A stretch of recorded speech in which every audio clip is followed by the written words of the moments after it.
사도행전 13장 13절에서 23절까지 말씀. 사도행전 13장 13절에서 23절까지 말씀.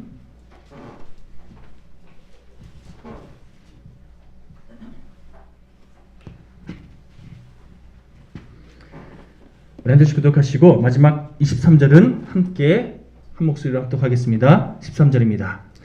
바울과 및 동행하는 사람들이 바보에서 배 타고 밤빌레에 있는 버가에 이르니 요한은 그들에게서 떠나 예루살렘으로 돌아가고 그들은 버가에서 더 나아가 피시디아 안디옥에 이르러 안식일에 회당에 들어가 앉으니라.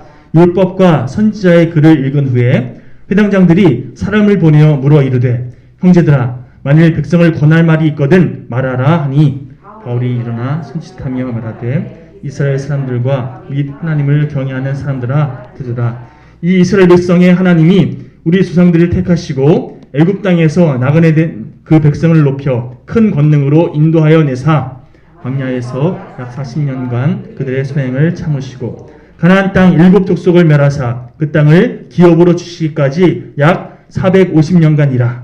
그 후에 선지자 사무엘 때까지 사사를 주셨더니 그 후에 그들이 왕을 구하거늘 하나님이 베냐민 사람 기스의 아들 사울을 40년간 주셨다가 패하시고 다윗을 왕으로 세우시고 증언하여 이르시되 이새의 아들 다윗을 만나니 내 마음에 맞는 사람이라 내 뜻을 다 이루리라 하시더니 23절 하나님이 약속하신 대로 이 사람의 후손에서 이스라엘을 위하여 구주를 세우셨으니 곧 예수라. 아멘. 네. 성경 말씀 봉독하는 순간 우리 김학종 선생 가정이 함께 해주셨습니다. 자, 다음 주가 벌써 설날입니다. 2023년도가 시작된 지 바로 엊그제 같은데 벌써 또 설날이 다가오고 있습니다. 이번 설 명절 기간 동안 아무쪼록 가족 친지들이 함께 모여서 서로 축복하고 서로의 삶을 격려하는 그런 복된 시간 보내시기를 간절히 축원드립니다. 설날은요, 우리 민족이 신라 때부터 지켜내려온 그런 명절로 전해지고 있는데요. 엄밀히 말해서 새로운 한 해를 시작하는 그 첫날, 온 가족이 함께 모여서 함께 같이 시간을 보내면서 첫째, 오늘의 우리를 있게 해준 조상의 수고와 은덕을 함께 기리고, 둘째, 살아있는 가족들이 앞으로 또 서로 하나 되고 새로운 결석을 다지는데 그 목적이 있었다고 하더라고요. 한마디로 가족이 서로를 축복하고 서로의 삶을 그렇게 함께 기대하면서 격려하는 그런 복된 시간이었던 거죠. 특별히 이 설날의 명칭은요, 설다, 속다 혹은 낯설다라는 뜻에서 유래된 날인데요. 한마디로 익숙하지 않은 날을 함께 보내는 거지요. 한마디로 한 해의 첫날을 이게 낯선 날이라고 표현하면서 조심스러운 마음가짐으로 새로운 한 해를 이렇게 새로운 마음가짐으로 준비합시다. 이런 뜻이 있다는 거죠. 우리 그런 의미에서 새해 첫날을 삼가할 것은 삼가고 조심할 것은 조심하면서 경고망동 없이 새로운 한 해를 맞이하려고 했던 이 설날의 의미를 되새기면서 우리 또한 그리스도인으로서 삼가야 할 것은 삼갈 줄 아는, 또 믿음으로 취할 것은 순종함으로 취할 줄 아는 복된 2023년도 한 해가 되길 소망합니다. 무엇보다 여러분 설 명절을 기점으로 해서 어떤 의미에서 보면 2023년도가 새로운 기점을 맞이한다고 저는 생각합니다. 그런 의미에서 주의 말씀은 내 발의 등이요 내 길의 빛이니이다. 시편 119편 105절 말씀처럼 여러분 말씀과 기도로 우리에게 허락되어진 이 2023년도 한 해를 더욱 거룩하게 하나님 안에서 의미 있게 살아가는 저 여러분 모든 하나님의 백성들 되시기를 간절히 축원드립니다. 자, 이제 본격적으로 말씀을 살펴보기 앞서서 지난 5주간에 걸쳐서 사도행전을 말씀을 통해 안디옥 교회의 이야기를 계속 살펴봤잖아요. 자, 이제 안디옥 교회에서 첫 번째 1차 전도 여행을 파송하게 되는데 그 일정, 여정에 대해서 지도 잠깐 좀 보여드릴게요. 자, 유럽도 보이고, 여기 보시면 예루살렘 보이고, 안디옥 교회 어디 있죠? 이렇게 사실은 지금 이 지도만 보면 적은 범위를 움직인 것 같지만 세계 지도로 생각해 보면 굉장히 먼 곳을 돌아다닌 거예요, 그렇죠? 어쨌든 1차 전도 일정이 바로 이런 일정으로 움직이게 되는데요. 너무 작으니까 잘 안 보이시죠? 좀 더 확대해서 하나 클릭해 보세요. 네, 이렇게 1차 전도여행 때 여기 아시아라고 표현되어 있는데 이 아시아가 지금 우리 아시아 대륙을 의미하는 게 아니라 로마의 행정구역상 그 당시에 아시아라는 지역인 거예요. 그리고 이 아시아에는 보시면 에베소라는 곳이 보이시죠? 지금의 에파소, 터키 지역이에요. 예, 이 지역을 중심으로 사도 바울이 안디옥 교회에 자기의 믿음의 동역자들과 함께 전도 여행을 다녀온 거죠. 자, 이 지도 계속 보시면서 말씀을 함께 나누시면 어떤 흐름이 있는지 잘 파악이 되는 도움이 되는 줄 믿습니다. 자, 우리 이 구브로 섬에 보시면 살라미라는 도시를 거쳐서 바보, 이 바보라고 되니까 우리나라 말로 바보지 원래는 파푸스라는 섬이에요. 파푸스 섬에서 이렇게 여러 가지 경험들 하고 나서 그러고 나서 버가라는 도시로 이동을 하게 되는데요. 여러분, 바보라는 곳에서 처음에는 안디옥 교회에서 출발할 때는 이 전도팀의 리더가 누구였죠? 전도팀의 리더가 누구였습니까? 바나바였습니다. 바나바가 안디옥 교회의 담임 목사였고 안디옥 교회의 리더였기 때문에 전도팀의 수장이 바로 바나바가 되어서 이렇게 출발했어요. 자, 우리 영일교회에서도 마찬가지로 만약에 전도팀이 단기 선교 가게 되면요, 제가 만약에 따라가면 누가 그 전도팀의 수장이 되는 거죠? 담임 목사가 수장이 되는 건 마찬가지인 거잖아요.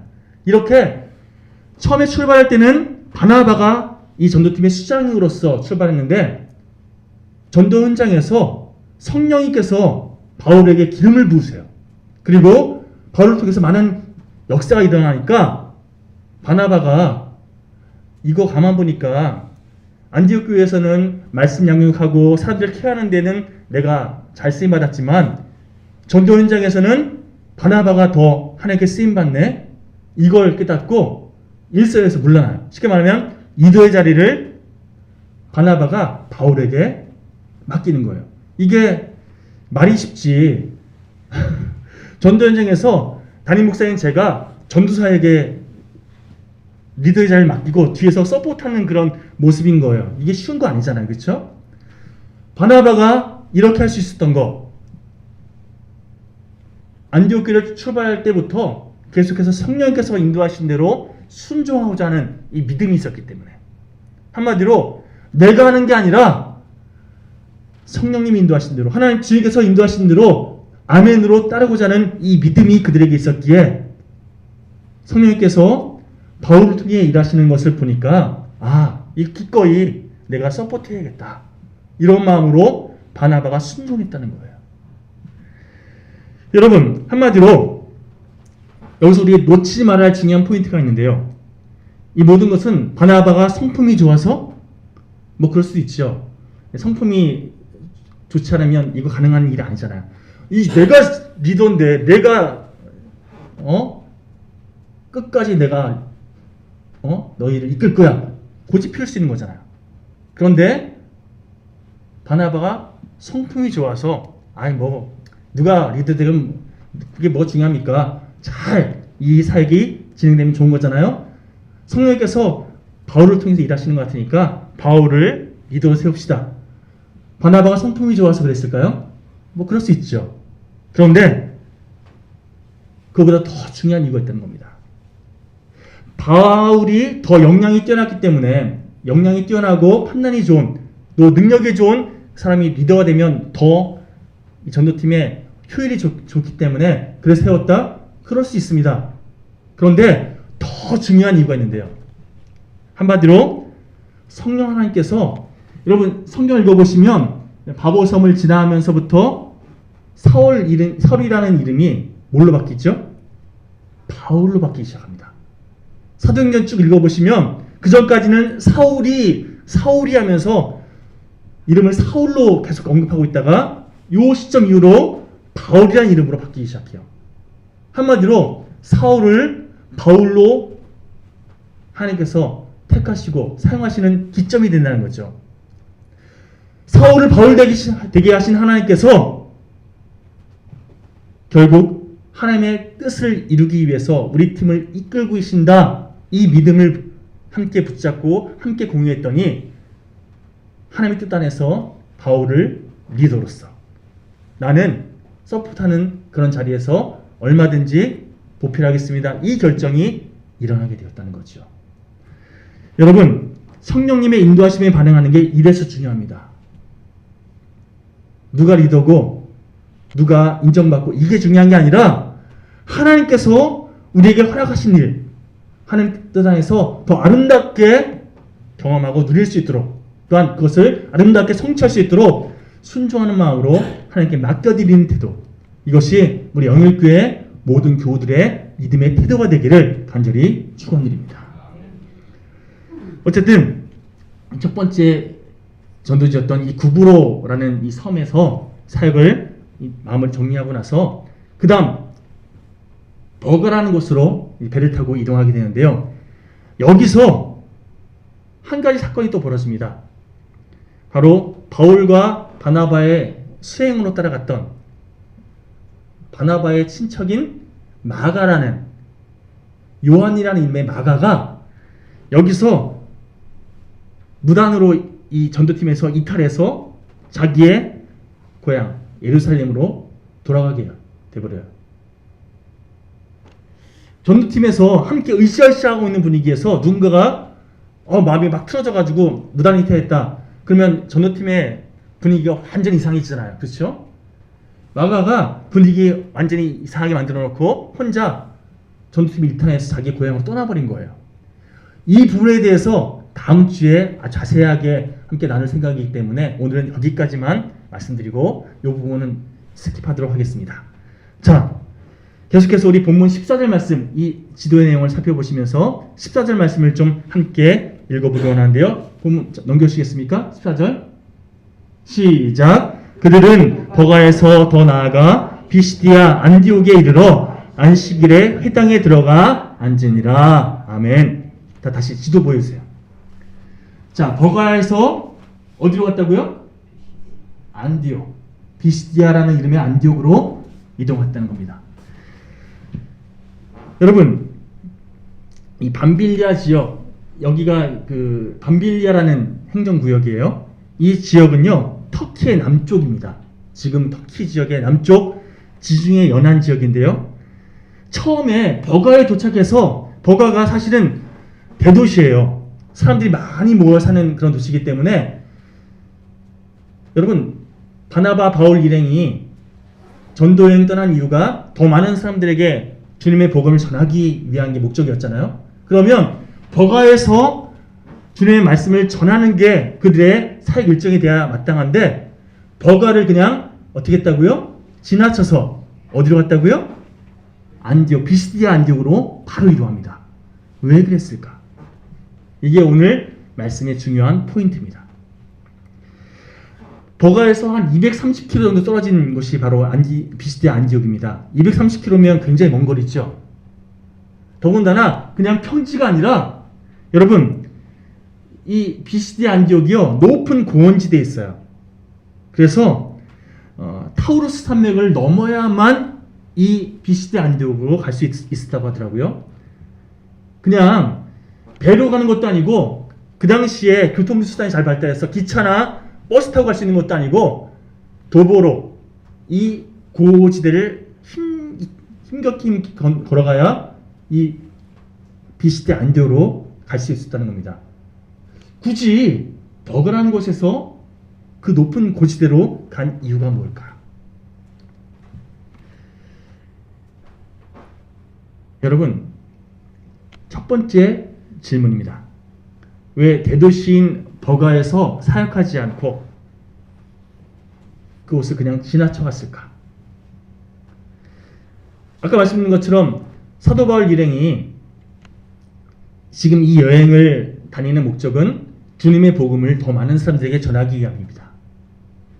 그렇다고 한다면 구부로 섬에서 살람이나 혹은 바볼을 거치면서 복음을 열심히 전했던 이 사역을 감당했던 것처럼 버가에서도 그들이 많은 사람들에게 복음을 전하기 위해서 애쓰는 게 그 다음 사역 일정이 돼야 마땅해요. 그런데 불구하고 그곳을 그냥 지나쳐서 다음 장소로 바로 이동했다는 겁니다. 버가는 원래 전도 일정에 포함되어 있지 않았기 때문에 단순히 그냥 거기는 항구 도시로 이용한 것 뿐이다. 그럴 수도 있는데 이게 말이 안 되는 게 뭐냐면요. 나중에 우리 사도행전 14장 25절에서 26절까지 말씀 한번 좀 찾아볼게요. 넘겨주십시오. 시작. 비시디아 가운데로 지나서 밤빌리아에 이르러 말씀을 어디서 전했다고요? 버가에서 전하고 아탈리아로 내려가서. 자, 분명히 시간이 한참 지나서 안디옥으로 다시 돌아가는 이 여정 속에서 버가에서 말씀을 다시금 전해요. 그러면 아까 말씀드린 것처럼 사도 바울 일행은 버가라는 곳에서 말씀을 전하고자 하는 어떤 일정이 있었다는 겁니다. 근데 그 일정을 애써 무시하고 바로 비시디아 안디옥으로 이동했다는 거죠. 여러분,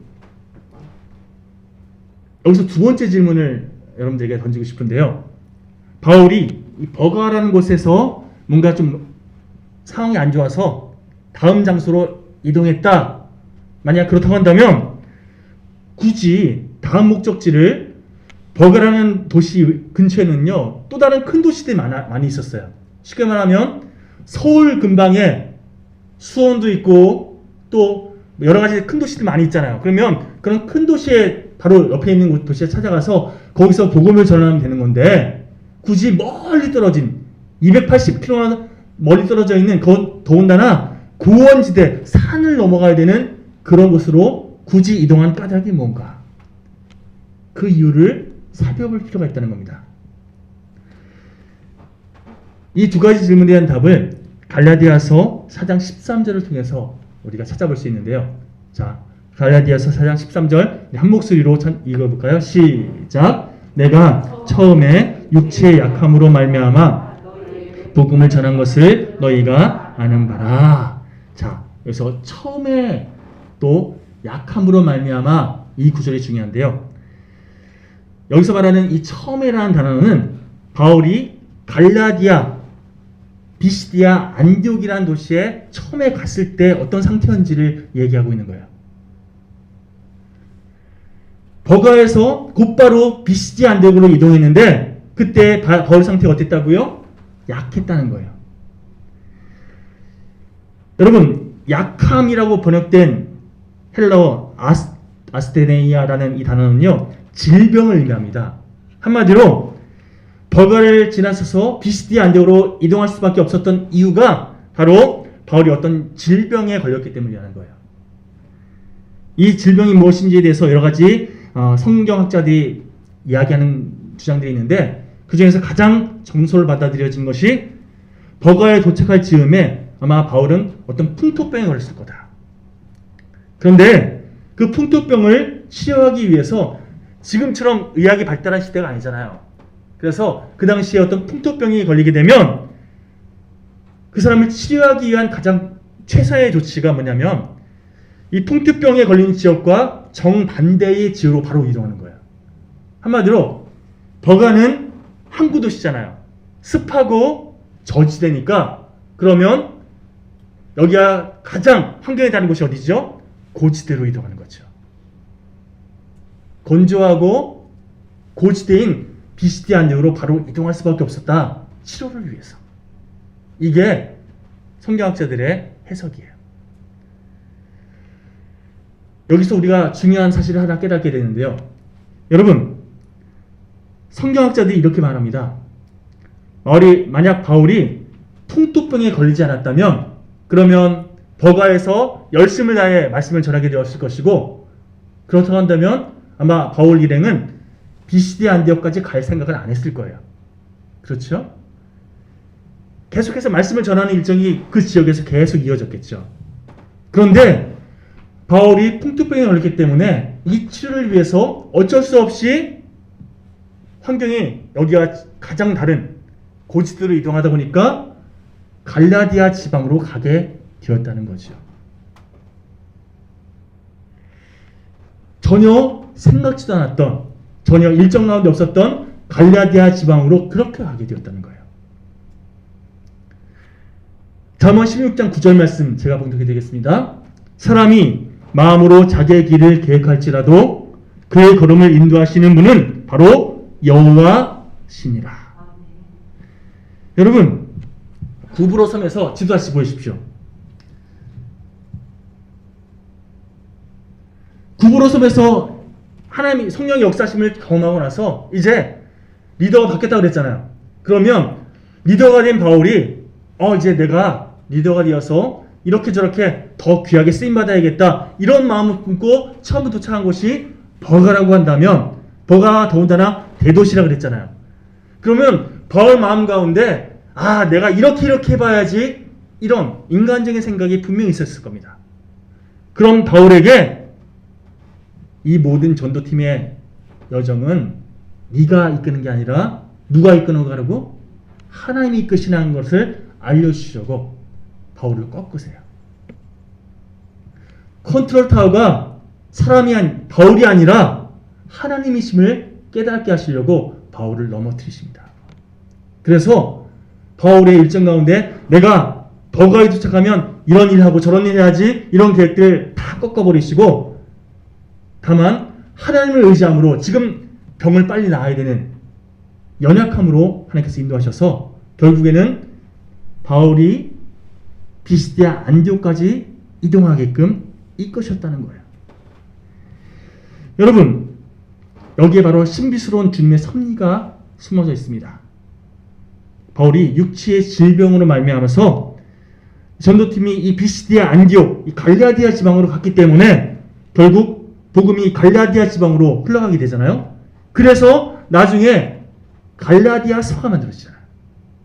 갈라디아 지방의 교회의 믿음의 권면을 하기 위해 쓴 이 갈라디아 서가 쓰여짐으로 말미암아, 여러분, 로마서와 거의 대동하게 복음의 진수가 남겨있는 서신이 바로 갈라디아서예요. 하나님께서 갈라디아서를 그렇게 우리에게 허락하셨다는 거예요. 언젠가 미국 프린스턴 대학의 성서학자인 이 오토 파이프라는 교수가 갈라디아서를 강의하다가 마침 종교개혁에 대한 이야기가 주제가 나왔나 봐요. 그러면서 이런 이야기를 학생들에게 했다고 합니다. 자네들 다 알다시피 많은 사람들이 마틴 루터가 종교개혁을 한 줄기라고 생각하는데 그건 잘못된 생각이래, 이렇게 말을 꺼낸 거예요. 여러분, 종교개혁 누가 했죠? 우리 역사 시간 배웠잖아요. 누가 했습니까? 마틴 루터, 그 사람이 주체가 되어서 종교개혁을 일으켰다, 우리 그렇게 배웠잖아요. 학생들이 이 교수의 이야기를 딱 듣고 나서 마틴 루터가 누구지? 무슨 얘기 하시는 거지? 의아해하고 있을 때 이 교수가 이렇게 말했답니다. 종교개혁은 루터가 갈라디아서를 읽으면서 하나님의 말씀에 귀를 기르고 있을 때, 그 말씀이 진리로부터 루터 안에서 폭발됨으로 말미암아 말씀에 사로잡힌 루터가 그 진리에 순종하고 그 진리를 전하게 됨으로 말미암아 시작된 게 바로 종교개혁일세. 한마디로 종교개혁은 루터가 아니라 누가 일으키신 거라고요? 하나님께서 말씀을 통해 루터를 통해 일으키신 거라고 이 교수가 이야기한 거죠. 여러분, 모든 일은요, 주님의 섭리 가운데 그리고 주님의 인도하심 속에서 말 그대로 되어지는 과정임을 깨달을 필요가 있습니다. 한번 생각해 보십시오. 우리 인생을 지금까지 살았던 시간들을 쭉 돌아보면요, 우리가 계획한 대로, 우리의 바램대로, 우리의 능력으로 이룬 것보다는 우리의 의지와 전혀 상관없이 말 그대로 되어진 일들이 더 많습니다. 그 되어진 일들에 의해서 우리의 삶이 지금까지 이렇게 흘러왔다는 거예요. 바울의 경우를 한번 예를 들어 볼게요. 청년 시절의 바울이요, 다메섹으로 뭐하러 갔습니까? 그리스도인들을 잡아서 가두기 위해서, 그리스도인들을 자기가 믿고 자기가 신봉하는 유대교에 뭔가 문제 일으키는 이 그리스도인들 잡아서 내가 유대교의 사람들에게 인정받기 위해서 열심을 다해 다메섹을 향해 나아가는 그 길에 주님께서 빛으로 역사하십니다. 그리고 바로 그 바울을 하나님의 도구로 바꿔주십니다. 여러분, 그 이후로 바울은요, 자기가 하고자 했던 일과 전혀 상관없는 주님의 뜻에 순종하는 인생으로 바뀌게 됩니다. 한마디로 주님께서 그렇게 되어지게끔 인도하신 거죠. 오늘 본문의 경우도 마찬가지입니다. 앞서 말씀드린 것처럼 구부러 섬에서 리더로 세워진 바울이요, 야심, 자신의 어떤 포부 이루기 위한 터전으로 버가를 목적지로 삼았을 거예요. 그리고 버가에 있는 사람들에게 내가 주님의 복음을 열심을 다해 전해야지 자기의 의지를 불태웠을 겁니다. 이게 바로 바울이 버가에서 하고자 하는 그의 어떤 계획이자 과정이었어요. 그런 바울을 하나님께서 풍토병에 걸리게 하심으로 자신의 계획대로가 아니라 주님의 뜻에 순종하게끔 인도하시고, 결국엔 갈라디아서 4장 13절의 증언처럼 자신이 가장 약해져 있는 상황 속에서 비시디아 안디옥으로 이동하게끔 이끄셨다는 거예요. 한마디로 하나님께서 그렇게 되어지게끔 이끄셨다는 거죠. 시간이 흐르면서 하나님의 그 인도하심, 하나님의 섭리에 대해서 깨닫게 된 바울이 이 되어지는 은혜, 주님께서 섭리 가운데 인도하시는 그 과정들에 대해서 깨닫게 되고, 그래서 고린도전서 15장 10절을 통해서 이렇게 고백합니다. 함께 읽어볼까요? 시작. 그러나 내가 나된 것은 하나님의 은혜로 된 것이니 내게 주신 그의 은혜가 헛되지 아니하여 내가 모든 사도보다 더 많이 수고하였으나 내가 한 것이 아니요 오직 나와 함께 하신 하나님의 은혜로라. 아멘. 이 고백을 통해서 이 찬양이 나왔잖아요. 나의 나된 것은 오로지 주의 은혜라. 여러분, 내가 하는 것이 아니라 주님께서 나를 듣게 하심을 우리가 깨달을 때 우리 삶 가운데 더 되어지는 은혜를 더 많이 누리게 될 줄 믿습니다. 다시 오늘 본문 내용 들어가서 우리 계속해서 14절에서 15절까지 말씀 다시 한번 한 목소리로 공독해 볼 텐데요. 14절 15절 시작. 그들은 더 나아가 버시디아 안디옥에 이르러 안식일에 회당에 들어가 앉으니라. 율법과 선지자의 글을 읽은 후에 회당장들이 사람을 보내어 물어 이르되 형제들아 만일 백성을 권할 말이 있거든 말하라 하니. 자, 우리가 여기서 좀 한 가지 알아둬야 될 게 뭐냐면, 처음에 한동안 사도 바울 일행이 전도 일정 가운데 행했던 일은요, 어떤 도시에 가면 그곳에 있는 회당에 가서 유대인들에게 복음을 전하는, 이게 사역의 일정이었어요. 왜냐하면 오늘 본문에도 소개되는데 바울도 그렇고 바나바도 그렇고 성경학자들이에요. 특히 바울은 그 당시에 최고 쉽게 말하면 서울대, 지금의 서울대 가장 유명한 교수에게 배운 그런 성경 학자인 거예요. 바나바도 레위인 중에 레위인, 그런 의미에서 사람들이 그 사람에게 뭔가 성경을 배우고자 하는 이런 뭔가 좀 학식이 있는 사람이었던 거죠. 그래서 그들이 어느 도시에 가서 함께 회당에서 그렇게 모임 가지면 그 당시에 회당장들은요, 회당의 모임을 진행할 때 하나님께 예배드리면서 그곳에 있는 사람 중에서 그래도 학식이 있는, 말씀을 잘하는 사람에게 말씀에 대해서 좀 가르쳐 주시겠습니까? 오늘 여기 모여있는 사람들에게 뭔가 깨달음을 주십시오라고 뭔가 부탁하는 이런 권한이 있었거든요. 그러니 바울과 바나바는 그런 교회를 통해서 유대인들에게 주님의 복음을 전하는 통로로 삼은 거죠. 오늘도 바나바와 바울이 회당에 가서 함께 모임을 갔는데 회당장에 보니까 학식 있는 사람 두 사람이 와서 함께 모임 참석하고 있으니까 그들에게 다가가서 우리에게 좀 뭔가 권면해 주시고 말씀을 좀 가르쳐 주십시오 라고 부탁을 한 거예요. 자, 이 상황 속에서 오늘 본문 16절에 보시면요, 제가 봉독해 드리겠습니다. 바울이 일어나 손짓하며 말하되 이스라엘 사람들과 및 하나님을 경외하는 사람들아 들으라. 이게 어떤 상황이냐면 바울이 일어나서 사람들에게 손짓한 거예요. 조용히 하라고. 뭘 알 수 있습니까? 바울이 일어나니까 사람들이 뭔가 좀 웅성웅성거리기 시작한 거죠. 그래서 조용히 하라고 손짓했다는 거예요. 바울이 일어나니까 사람들이 웅성웅성거렸다. 여러분, 사람들이 바울을 알아봤기 때문에 이렇게 웅성거렸을까요? 그게 아니라 그 당시에 지금처럼 뭐 매스미디어가 잘 발달된 시대가 아니었기 때문에 저 사람 교회를 픽픽하던 사람이고 유대교의 어떤 잘나가는 엘리트네, 사람들이 알아보는 그런 상황이 아닌 거죠. 안디옥에 있는 사람, 비시대 안디옥에 있는 사람들이 그 사도 바울을 누가 알아봐요. 그런데 굳이 사람들이 바울이 일어나자마자 웅성웅성거렸다. 뭘 의미하냐면 그만큼 바울이 병색이 완연한 초췌한 모습이었다는 거예요.